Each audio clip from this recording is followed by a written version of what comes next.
नमस्कार दोस्तों, स्वागत है, वंदन है हमारे YouTube चैनल प्रिसाइज ज्योतिष बाय दीपेंद्र मणि शुक्ला।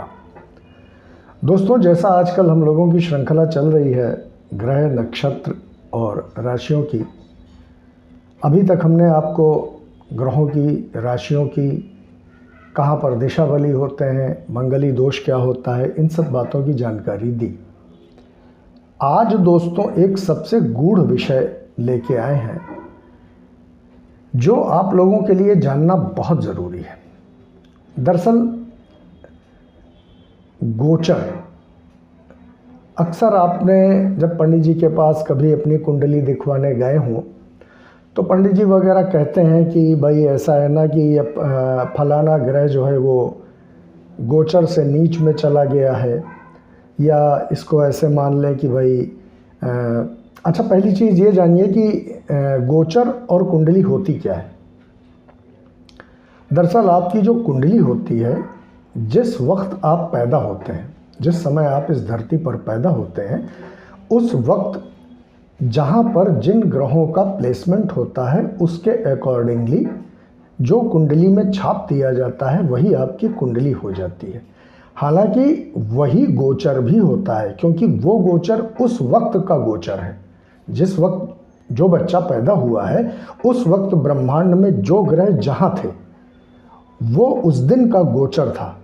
लेकिन अब गोचर का मतलब होता गो माने ग्रह और चर माने हर वक्त चलते रहना। तो उस कंडीशन में दोस्तों उस वक्त जो ग्रह जहाँ चल रहे थे वो आपकी बर्थ चार्ट यानी नेटल चार्ट में छाप दिए गए। वो ज़िंदगी भर आपकी अपनी कुंडली हो गई। वहाँ से ग्रह कभी भी आपकी कुंडली से अलग नहीं होंगे। लेकिन ब्रह्मांड में तो ऐसा है नहीं। ब्रह्मांड में तो वो ग्रह हर वक्त चल रहे हैं। इसको आप ऐसे मान लें कि जैसे कोई रेलगाड़ी है किसी बड़े शहर के किसी बड़े रेलवे स्टेशन से, प्रमुख रेलवे स्टेशन से किसी दूसरे शहर जा रही है। तो जब वो अपने शहर के स्टेशन पर खड़ी है वो उसकी हो गई कुंडली, यानी जब वो पैदा हुआ उसके जितने भी ग्रह जहाँ ट्रेवल कर रहे थे वो उस कुंडली में छाप दिए गए। लेकिन हुआ क्या कि ट्रेन थोड़ी देर बाद चली।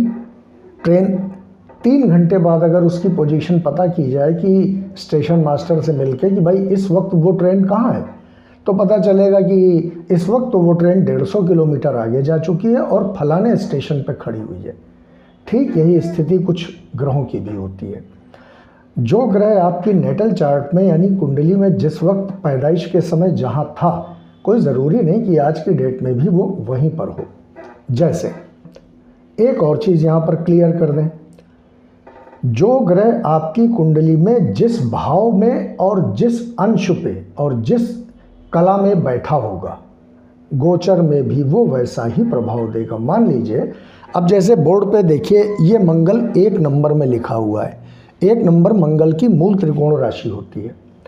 अब मान लीजिए कोई बच्चा इसी गोचर में पैदा हुआ तो उसका मंगल जो है वो 1 नंबर में लिखा हुआ है।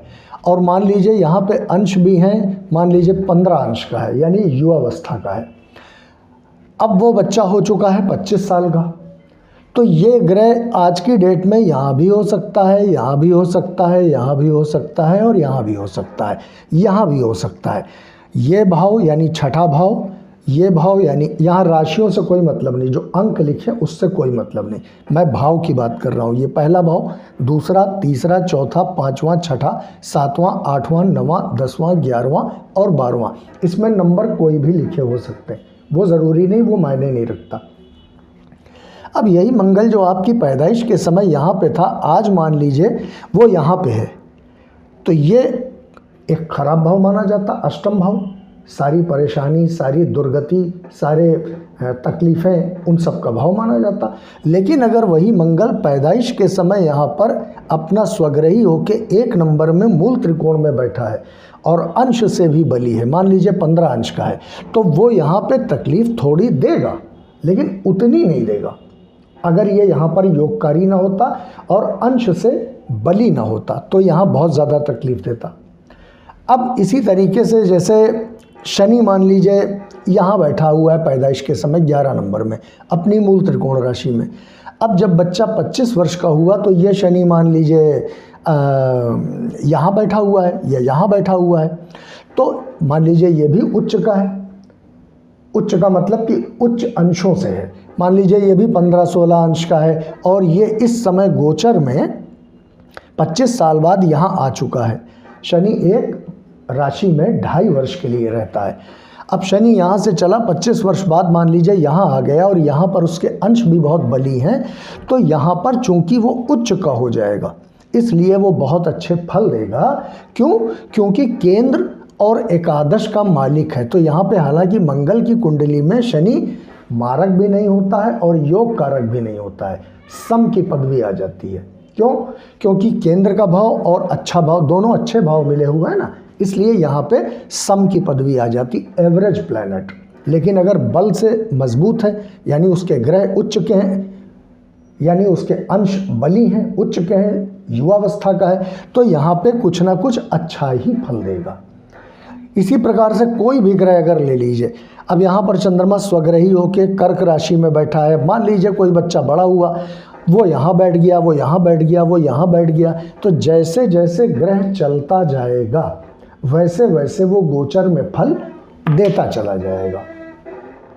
अच्छा, अब क्या है, कुंडली जब देखी जाती है किसी भी पंडित जी द्वारा, किसी विद्वान द्वारा, किसी आचार्य द्वारा, तो वो जनरल एक प्रेडिक्शन कुंडली का बता देते हैं। आपकी कुंडली जो होती है वो जो लग्न होता है, जहाँ पर चंद्रमा होता है उसको राशि कहते हैं। ये भाव हमेशा लग्न, जहाँ जहाँ लग्न लिखा ये हर व्यक्ति की लग्न होती। लग्न कुंडली जो होती है वो सबसे ज़्यादा प्रभावी होती है। क्यों? क्योंकि लग्न माने शरीर, जो कुछ भी होगा वो हमारे शरीर पे होगा।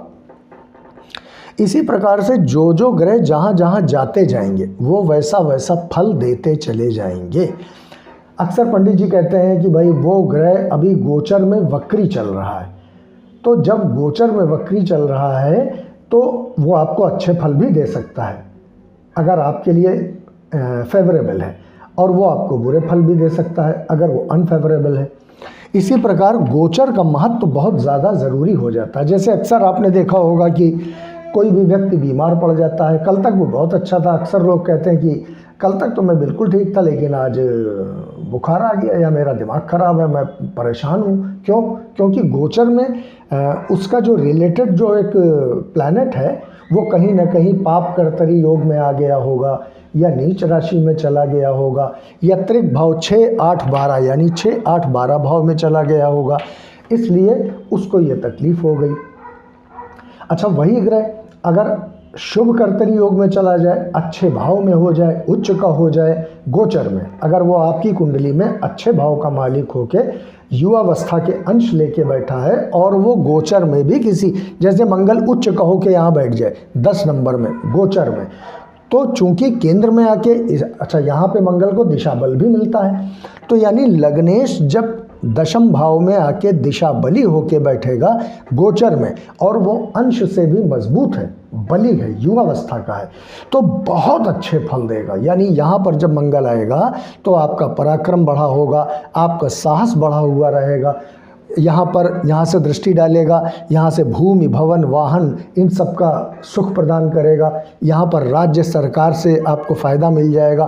कई लोग आपने देखे होंगे कि लोग उनके बारे में ये कहते हैं कि भाई वैसे तो वो कोई नेता नहीं है, उनके पास कोई ना IAS है, ना नेता है, ना कुछ है, लेकिन पॉलिटिकल कनेक्शंस उनके बहुत अच्छे हैं। वो क्यों होता है? क्योंकि मान लीजिए अगर नेटल चार्ट में ही यही मंगल यहाँ आके किसी का बैठा है ओरिजिनल कुंडली में, तो उसको ये सारे लाभ मिल जाएंगे। लेकिन अगर गोचर से भी यहाँ आके बैठ जाएगा तो भी वो बहुत अच्छे फल देगा। अब जैसे देवगुरु बृहस्पति यहाँ अपनी मूल त्रिकोण राशि में, चूंकि मंगल और देवगुरु बृहस्पति आपस में अति मित्र हैं, तो यहाँ पर बैठे हुए हैं। अब मान लीजिए वो गोचर में चलते चलते चलते चलते यहाँ आए और 4 नंबर में आ गए, तो 4 नंबर में देवगुरु बृहस्पति उच्च के हो जाते हैं। और मान लीजिए वो अंश से भी बली है। कोई भी ग्रह सबसे ज़्यादा फल देता है 12 अंश से 18 अंश के बीच में, वो युवावस्था का कहलाता है। अब यही गुरु अगर उठ के यहाँ पर आ गए, उच्च के हो गए, तो यहाँ पर इस भाव को भी बली करेंगे, यानी भाग्य को, धर्म को, पिता को बली करेंगे। इसके बाद यहाँ से दृष्टि डाली लग्न को मजबूत करेंगे, 5वीं दृष्टि। यहाँ से सप्तम पे दृष्टि डाली आपके जो फजूल की मेहनत हो रही थी उसको कारगर रूप में खड़ा कर देंगे, छोटे भाई बहनों को लाभ देंगे।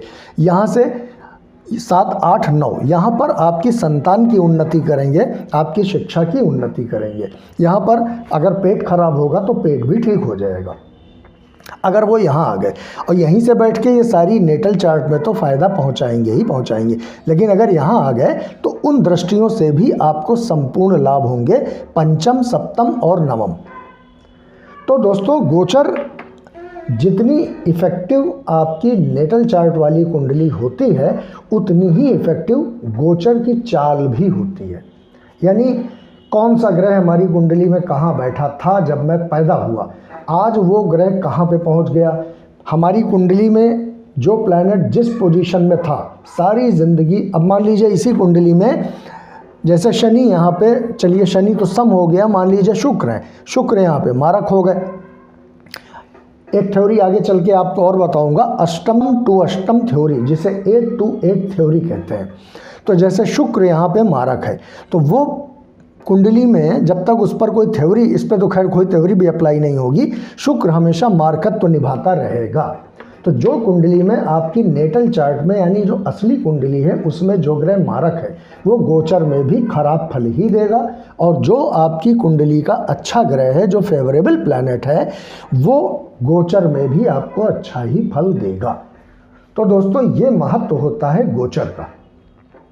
अच्छा, जैसे जो दैनिक राशिफल दिया जाता है कि अक्सर आपने देखा होगा अखबार में निकलता है कि भाई इस राशि के लोग, इस लग्न के लोगों का दिन आज का ऐसा रहेगा, तो वो गोचर पे ही आधारित होता है। उसका मूल आधार स्तंभ जो होता है वो चंद्रदेव होते हैं, चूँकि सबसे कम देर ये अपनी राशि में भ्रमण करते हैं। 2.25 दिन में एक राशि को पार करके ये अगली राशि में चले जाते हैं।